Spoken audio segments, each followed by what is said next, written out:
Hey guys, welcome back to another 0 to 60, and today we're having a bit of an update on my 335.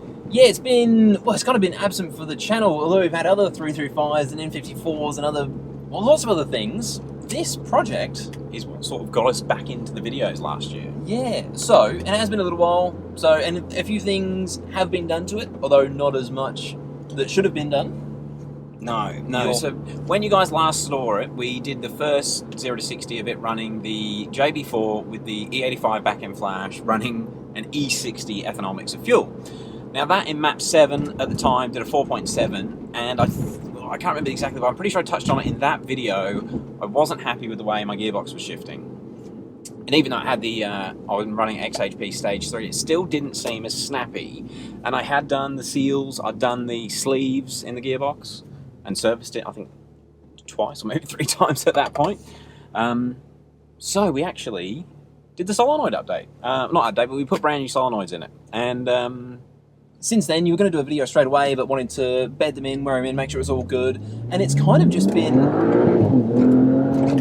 getting better and better. It's running really, really well at the moment. Yeah. And it's been, I'm not going to say faultless, because we will have that. Actually, no, I shouldn't. It hasn't been faultless, because it broke down that time. We went to film the M3, didn't it? Oh, wow. Yeah, it has been a long time since we've done a video on this. Yeah, but I have been buying lots of parts for it. By now, as you would have seen, I was expecting to have this car on port injection and full E85, but getting some injectors down here in Australia has proved to be a bit of a difficult task with all the freight stopped due to coronavirus. That's why my GoPro just turns off. But they're coming. I should have them next week. What else have I bought? Well, before even when they do arrive, you also need to get the walnut blasting sorted. Yes. Because that's another thing to do. And I've bought the portable sandblaster for that. And I just got to get the abrasive sorted. And actually, I probably know this list better than you. So thinking about it, since the last video, I've bought the sandblaster for the walnut blasting. I've got the genuine Elder coils, which I haven't fitted yet. I've got a full set of O2 sensors to go in it, just as preventive maintenance. Yep. Bigger intercooler? Yeah, I've got a 7-inch intercooler on the way as well. The port injection's going in, obviously. That's going to go in with, I can't remember what injectors I ordered. I think I ordered 750cc injectors. I have paid for a custom tune to run a custom back-end flash on the full E85. Once the port injection's on. There's a lot going on. The only thing I'm not set on are turbos. Well, that's, I mean, regardless, even with the stock turbos, once all the other things are put on and with your custom tune, it should be a bit of a monster. I think before we talk about it too much more, because I think we're 3 minutes in already, let's go and see if the solenoids have made a difference. We can't actually get it down to the good road surface, so we're going to go out to the shitty surface, which we know doesn't do the best times, but let's go see what the gearbox does with some anger behind it. Yeah, so we'll still use the V-Box, so we will record it properly, a true 0 to 100 as well, for comparison, so no rollout or anything, but keep in mind that this particular surface, it's usually, on a powerful car, it's usually up to half a second. Yeah, up to half a second slower on this surface than a really good, fresh bitumen surface. Let's go do it. Okay. Alright, we're ready to do some timing. We good. So guys, this is with the new solenoids, E60, we're on a terrible road. So I don't think we're going to get into the 4s, but you never know. You never know. It feels pretty good, it feels strong. I've got boost limiting on. Are we ready? Smells like race car. Wait. We're good.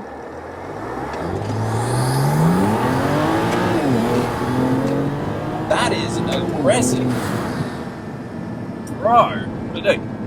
Get lost. It hooked up pretty well. Well, I'm learning how to get this thing to hook up now. 4.98. It's going pretty well. I reckon those solenoids do make a difference. It was quick. Yeah. It was aggressive on the launch. The gear change was quick, and then in second, it's mean. It's mean. Being able to limit the boost like that in the JB4 helps so much. See, I don't drive it around like that. I'll drive it around with more power. Yeah, because that's more fun, yeah? Absolutely. Like wheel spinning, but that just... I'm surprised you had to... Did you say 10 PSI in first gear? Yep. I'm surprised, because that feels like 15, 20. And don't forget, with the E85 map, it has got with the E85 map, it's got quite aggressive timing. So 10 psi on this map will make a lot more power than 10 psi on a petrol map. Yeah, it feels like it. It does not feel like that's only bloody whatever. That was me shifting as well, which normally is slower. So let's try a full auto one. Yep. See what these solenoids do. I might hold it on for a little bit longer and get an eighth of a mile out of it as well. See what happens, eh? Are we ready? Yep. Walking a bit. Oh, big wheel spin there. That should be an eighth.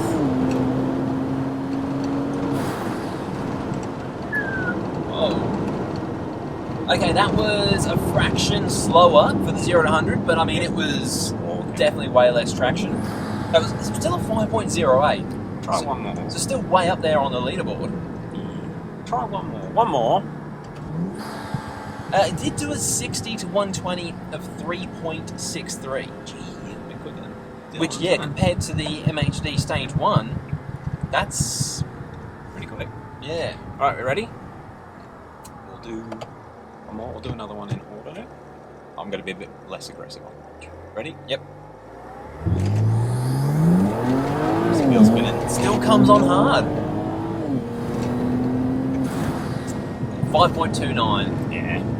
This road is rubbish, but I'm pretty happy with that 4.9 on the first one. Yeah, that's mega. Did you want to try it without boost limiting? See what happens? Yeah, that'd be quite interesting actually. While we got the cameras all rolling. So I'm not going to remove the limits completely. I'm going to limit first to 15 psi. Okay. So you just upped it 5 psi? Yep. That's a pretty big jump from 10. It is. And second? Second is now at 18 psi. So I'm running map 7 on ZF4. Cool. A bit more wheel spin. Wow. I get it. It's too much power to go quick. Yeah. Like, it feels awesome. It feels like you're driving a very powerful car. But it's not. You can't put it down. No. Ready? Yep. Just gonna do it manual because I like it. No boosting. Oh, that hasn't happened before. Off the phone off. Wow. 5.61. 5.6 is slow. Slow.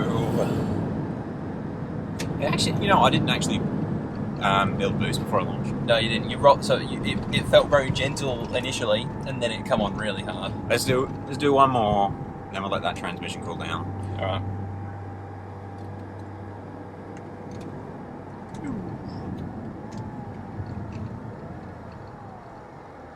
Are we ready? Yep. Oh, it's just spinning. It is just... It's not moving. I mean, it is moving, but moving sideways a lot. Wow, that was weird. What time did you do? 5.67. It's funny, it doesn't feel like it's spinning, except it's just not going in a straight line. And it wasn't pushing me into the seat as much as it was on the other ones. Yeah, well, that's interesting. So the boost limiting makes a hell of a difference. Huge difference. To speed. So reduce your power to go faster. I think we'll just wrap this up quickly and we'll have an outro for you guys. Okay, so this is actually the second time we filmed it. We got a bit of a GoPro error, but how gnarly were those runs? Yeah, and straight up, I'm going to say it made a big bloody difference. The solenoids have got it shifting just like the videos on the internet that I've seen of the XHPs. It shifts like that now, so I'm pretty happy with that.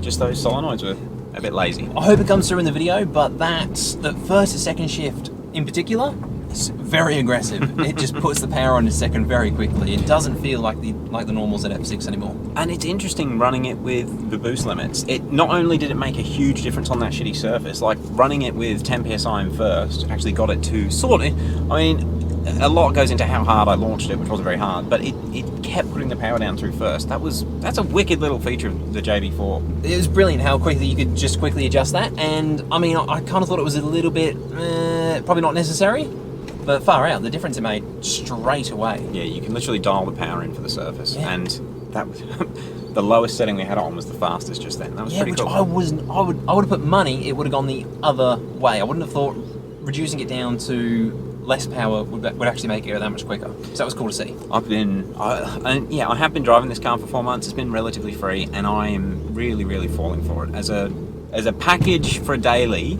That when you're a bit of a hoon and you like some performance, it's insane. This car still owes me like under 17,000 Aussie right now. Insane for how fast it is. Yeah.